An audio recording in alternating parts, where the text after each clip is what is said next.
Jeudi 24 août 2023, mesdames, messieurs, bonsoir. Voici les titres.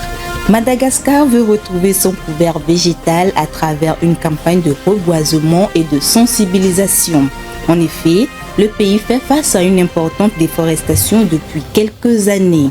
Et puis la cité religieuse de Touba au Sénégal a besoin de 172 milliards de francs CFA, soit 262 millions d'euros, pour résoudre ses problèmes d'hygiène et d'accès à l'eau potable.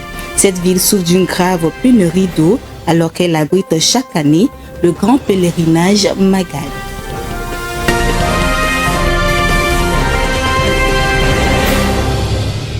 Bienvenue.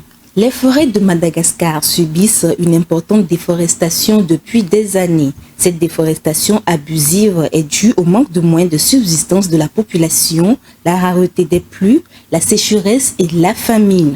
Le gouvernement de ce pays, afin de trouver une solution à la situation, a mis en place une campagne de reboisement et de sensibilisation des jeunes dans le but de restaurer le couvert végétal. Irène Papandina nous donne plus de détails dans ce commentaire.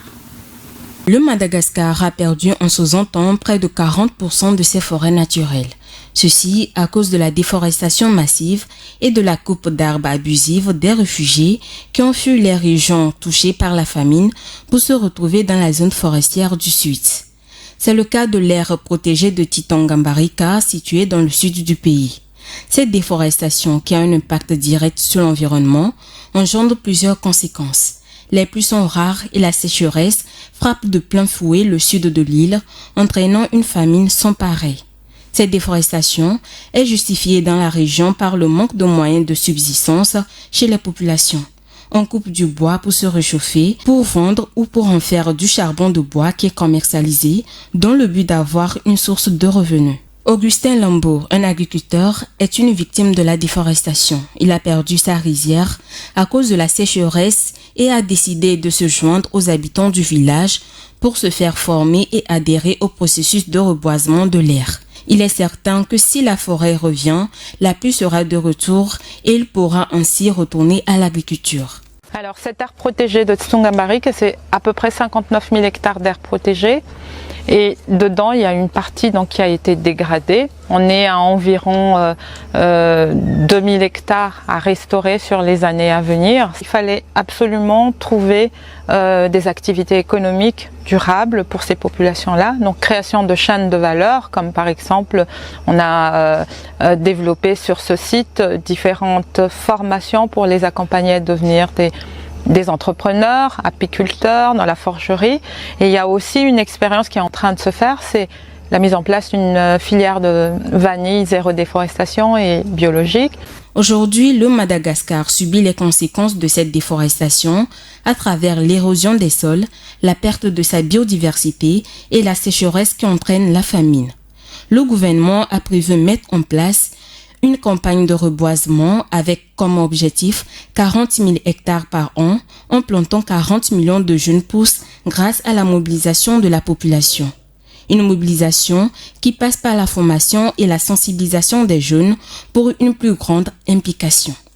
Au Sénégal, la cité religieuse de Touba est deuxième ville la plus peuplée après Dakar, a besoin de 172 milliards de francs CFA, soit 262 millions d'euros, pour en découdre avec les problèmes d'hygiène et d'accès à l'eau potable qui freinent sa croissance économique. Ce budget a été évalué dans le cadre du pèlerinage annuel du Grand Magal. Suivant.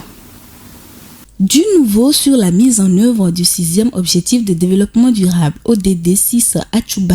La ville située à 194 km à l'est de Dakar au Sénégal a besoin de 172 milliards de francs CFA, soit plus de 262 millions d'euros pour accélérer son plan directeur pour l'assainissement. Ce budget a été évalué dans le cadre des préparatifs du Grand Magal. Il s'agit d'un pèlerinage annuel qui commémore le départ en exil du fondateur de la confrérie des Mourides, Cheikh Ahmadou Bamba Mbaké. À cet effet, les autorités civiles et traditionnelles entendent renforcer l'attractivité de la ville sainte. Concernant le réseau de distribution de l'eau potable, le porte-parole de l'événement a également laissé entendre que les techniciens redoutent une remontée de la nappe phréatique. Ainsi, Les 172 milliards de francs CFA recherchés auprès des investisseurs privés permettront de soutenir quelques dispositifs d'assainissement et d'approvisionnement en eau déjà mis en place à Tchouba par l'État sénégalais dans le but de renforcer la résilience de ses 1,5 million d'habitants. À la matière, l'Office national de l'assainissement du Sénégal, ONAS, a déjà déployé 50 camions hydrocureurs dans la cité religieuse. Ces véhicules ont permis de vider les fosses et d'installer des toilettes mobiles dans plusieurs quartiers de la ville. Les autorités de Teranga ont également doté la municipalité de Tchouba de 24 camions pompeurs pour permettre l'évacuation des eaux pluviales afin de prémunir contre les risques d'inondation. Pour résoudre ces problèmes de pénurie d'eau sur le continent, le 22e congrès international et exposition de l'Association africaine de l'eau et de l'assainissement se tiendra en février 2024 en Guinée-Conakry. Il sera question au cours de ce congrès d'échanger sur l'état de la mise en œuvre de la 6e objectif de développement durable ODD 6 sur le continent africain. À cet effet, les préparatifs pour le bon déroulement de l'événement ont démarré dans la capitale guinéenne. Regardez. Développement humain en Afrique par les investissements dans le secteur de l'eau et de l'assainissement, c'est autour de ce thème que les dirigeants politiques et les partenaires au développement se réuniront à Conakry, la capitale guinéenne, pour le congrès international et exposition de l'Association africaine de l'eau et de l'assainissement. Au moins 3000 participants, dont 500 exposants, sont attendus à l'occasion de cette 22e rencontre. Les panélistes africains échangeront sur l'état de la mise en œuvre du 6e objectif de développement durable, ODD 6 sur le continent. Une occasion de partager les innovations technologiques dans ce domaine encore caractérisé par les inégalités sociales et le manque d'infrastructures, particulièrement au sud du Sahara. C'est le cas des zones rurales à Madagascar, où le taux de défécation à l'air libre est de 42%, ou encore du Soudan du Sud, qui n'a pas d'installation efficace pour répondre au stress hydrique. Le pays hôte du Congrès international de l'Association africaine de l'eau et de l'assainissement espère nouer des partenaires avec de potentiels investisseurs pour mettre en place de nouvelles infrastructures afin d'améliorer le cadre de vie des Guinéens. La culture de vanille en Ouganda, qui était autrefois florissante sur le plan économique, connaît une chute aujourd'hui. Dans le but de protéger les cultivateurs de vanille, le gouvernement de ce pays a mis en place des mesures afin de relever le défi de la commercialisation de cette épice. Irène Papadina pour le commentaire. Depuis des années, la culture de vanille a un immense succès en Ouganda. Mais aujourd'hui, ce secteur agricole n'étant plus florissant, les agriculteurs se demandent si le jeu en vaut la chandelle. Lorsque Dan Mukasa s'est lancé dans la culture de vanille en 2018, il misait sur l'espoir de gagner de l'argent. Cette épice se vendait à l'époque à $80 le kilogramme, mais il savait aussi que ce prix pouvait être multiplié au fil des années. Lorsque j'ai débuté, je pensais vendre le kilo à $6. C'est à ce moment-là que j'ai commencé à planter. Mais j'ai commencé tout petit avec 5 plantes environ. Et avec le temps, c'est devenu une plantation. Pour protéger les cultivateurs de vanille, le gouvernement a commencé à déclarer la période de récolte, une période probable qui tient en compte des tendances dans les différentes régions du pays.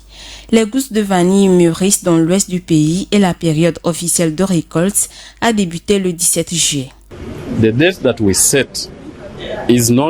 La date que nous fixons n'est pas absolue. Il s'agit d'une estimation. Il n'est pas possible d'avoir une date unique pour tous les producteurs du pays, car nous avons différentes régions agronomiques. Les exportateurs locaux s'inquiètent de la diminution et de l'homogénéité de la qualité, ce qui réduit la demande de vanille ougandaise au niveau mondial. La période de récolte désignée par le gouvernement peut offrir un certain niveau de sécurité, mais pour les agriculteurs, ce n'est pas suffisant. Oui, il est possible de récolter maintenant, mais c'est aussi la période ouverte pour vendre. Ce qui nous rend vulnérables au vol, puisque personne ne va demander aux voleurs d'où provient leur marchandise. Mais avant, ce n'était pas n'importe qui pouvait vendre de la vanille. Mais maintenant, lorsque la commercialisation commence, tout le monde peut en vendre, peu importe la provenance. Les statistiques gouvernementales montrent que le pays a exporté de la vanille pour une valeur de 11 millions de dollars depuis la fin 2022. Si l'on cumule la production de Dan et celle de tous les agriculteurs ougandais, le pays se classe au deuxième rang des exportateurs de vanille sur le plan mondial après le Madagascar. Pour une meilleure gestion des déchets solides dans le Grand Lomé, le district autonome du Grand Lomé s'active depuis ce 22 août par des campagnes de communication et de sensibilisation.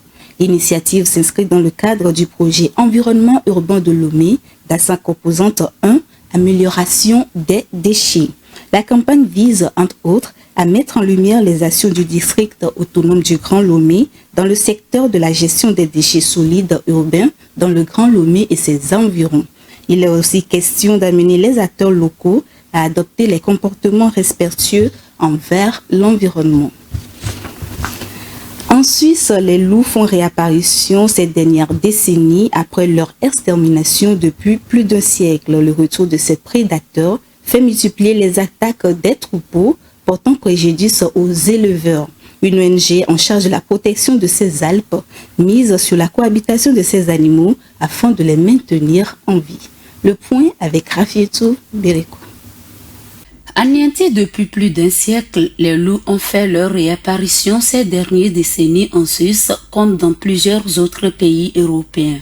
Le nombre de loups atteint désormais 250 dès le premier trouble dans le pays alpin en 2012. Les attaques de troupeaux se sont multipliées au détriment des éleveurs. Pour éviter la perte des troupeaux, de même que les loups, une ONG suisse compte sur la cohabitation. Protéger les loups en les mettant à l'abri des bétails. Le directeur de l'Organisation pour la protection des Alpes, OPAL, affirme: c'est clair que le but pour nous, c'est qu'à la fin de la saison, les animaux de rente soient toujours en vie et les loups aussi. L'année dernière, 1480 animaux de rente ont été tués par les loups en Suisse.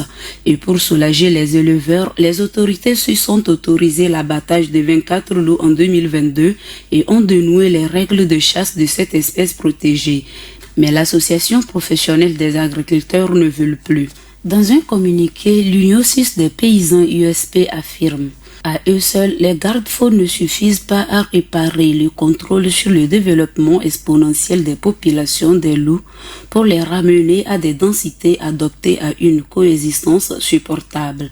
À 32 reprises au total, les prédateurs ont été chassés par les volontaires d'APAL l'année dernière. 400 volontaires participent au programme de la surveillance d'APAL.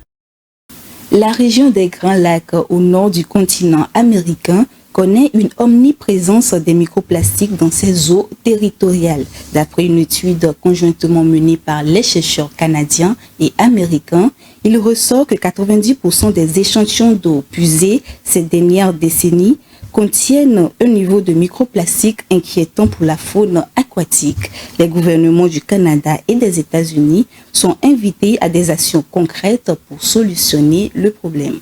Le commentaire de Viva Samana nous donne les détails. Une étude de l'Université de Toronto publiée dans la revue scientifique Canadian Journal and Fisheries and Aquatic Science révèle que les microplastiques sont dorénavant omniprésents dans les Grands Lacs. D'après les résultats de l'étude menée en collaboration avec le Centre de recherche de la région des lacs expérimentaux, presque 90% des échantillons d'eau puisés dans le lac durant les 10 dernières années dépassent les niveaux sécuritaires de plastique pour la faune aquatique. Eden Hatale, une des co-directrices de l'étude, affirme qu'il est clair que les microplastiques sont un problème pour le Canada et les États-Unis. La chercheuse canadienne trouve que la gestion des Grands Lacs devrait refléter la gravité de la situation. L'équipe de recherche explique que le Canada et les États-Unis pourraient agir rapidement en modifiant l'accord relatif à la qualité de l'eau dans les Grands Lacs pour permettre que les plastiques soient considérés comme produits chimiques d'intérêt.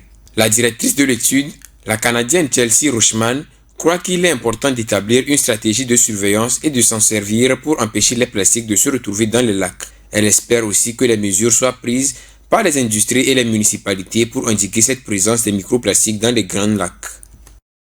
Au Japon, 1,33 million d'eau usée issue de la centrale accidentée de Fukushima sera rejetée en mer d'ici fin août.